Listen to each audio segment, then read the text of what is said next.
আসসালামু আলাইকুম। আলহামদুলিল্লাহ। তো আজকে আমরা যে বিষয় নিয়ে কথা বলবো সেটা হচ্ছে বকনা গরুগুলো কেন হিটে আসে না। তো তাদের অনেক সময় হরমোন সমস্যা থাকে, আবার অনেক সময় খাবার ভিটামিন খাবার ঠিকমতো পায় না, আবার অনেক সময় অনেক দেশি গরু অনেক দেরিতে হিটে আসে।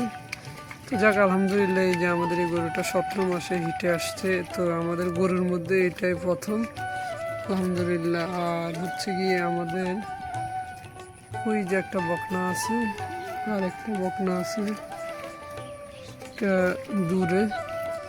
তো এগুলো আসলে ঠিক মতন হিটে আসছে না।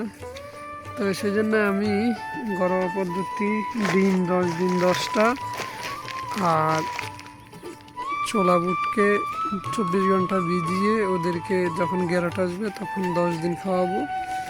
তো তার মধ্যে ইনশাল্লাহ দেখি কি রেজাল্ট আসে। অবশ্যই আপনারা এই পদ্ধতি অনুসরণ করতে পারেন, না হলে আমরা ডাক্তারি যেই পদ্ধতি সেটা অনুসরণ করব, দেখবো ইনশাল্লাহ কোনটাতে আমাদের কাজ হয়।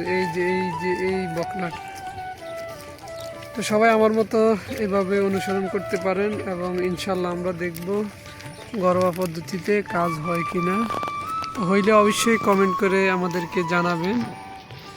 খাওয়ানোর পরে যখন হিটে আসবে আমাদেরকে অবশ্যই জানাবেন। ইনশাল্লাহ আমরা আবার নতুন করে একটা ভিডিও দিব এদেরকে কিভাবে আমরা ছোলা এবং ডিম খাওয়াবো। সবাই দেখবেন আমাদের ভিডিওগুলো। আসসালামু আলাইকুম।